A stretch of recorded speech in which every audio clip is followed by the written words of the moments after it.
Hello YouTube. Hey, this is Dave here with another Watch Love video, and this time taking a look at the Hamilton Jazzmaster Chronograph reference H326160. And yes, this is my second time reviewing this piece, this time just really another first impression kind of look at this. I purchased this watch last year in 2017 and had it for about a week before the movement crapped out, and I had to return it to the owner on eBay and was able to get my money back, and really loved the 7 to 10 days or whatever it was that I had this on my wrist, and really have wanted to get this back. But I'm in a place where I don't have a lot of watch money, and so I've been on the lookout to find this piece at a good deal. And the first time I bought it, I paid $350, and this time I made an offer of $350 and got this one as well. The reason I got this one at such a good deal is because it was in such bad condition as far as the body and the bracelet. It had just some terrible scratching, and I'll throw up an image for you to see the way in which the bracelet was just really gone through the ringer. And so I did what I love to do on these watches when they come in bad shape like that, is I take my set of tools here, and I'll show you a picture of what I use. I know there are people out there that say do not ever brush or polish your watch.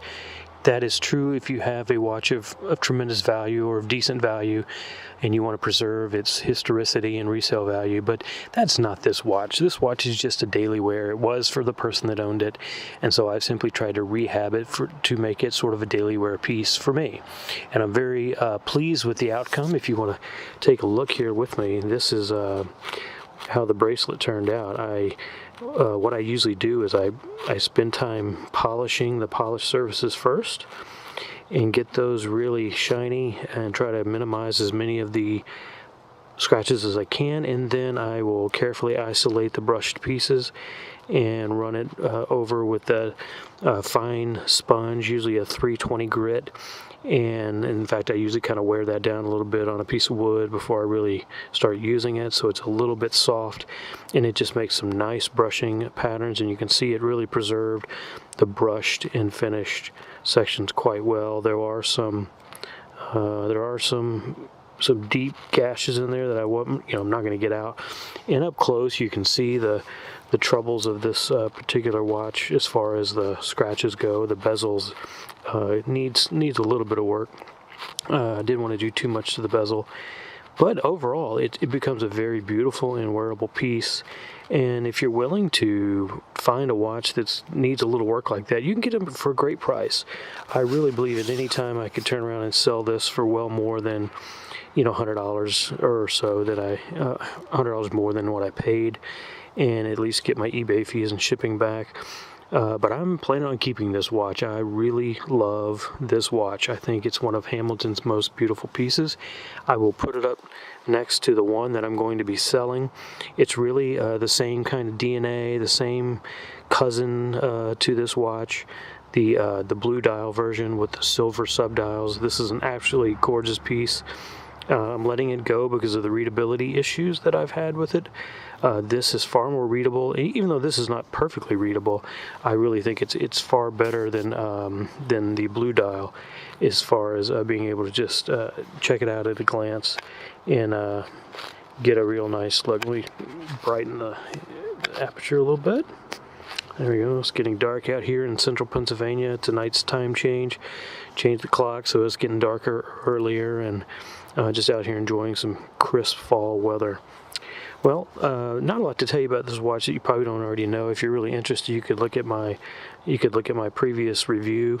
But it's a 42mm case, 15mm thickness, 22mm lug width, and it really looks gorgeous on this bracelet.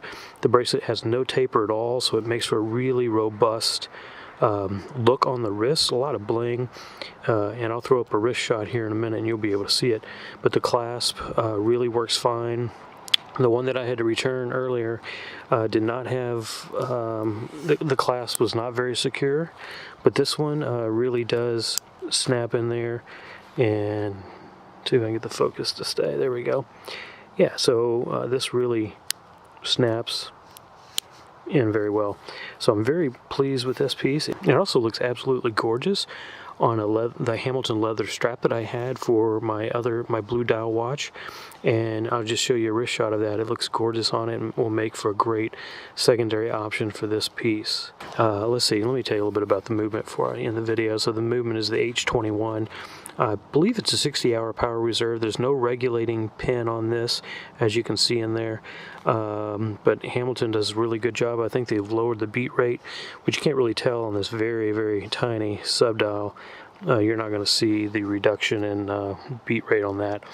But the good part about it is this thing is running less than a second fast per day. So despite the fact that this was really a hard-worn watch, it was really it really went through the ringer in terms of daily wearability, but yet it's still maintaining just 1 second a day fast. That's really a beautiful thing to behold. And so it's starting to get dark, so let me run, and I'll see you guys in the next video. Meanwhile, I'll show you a wrist shot on the way out. Thank you and have a great day.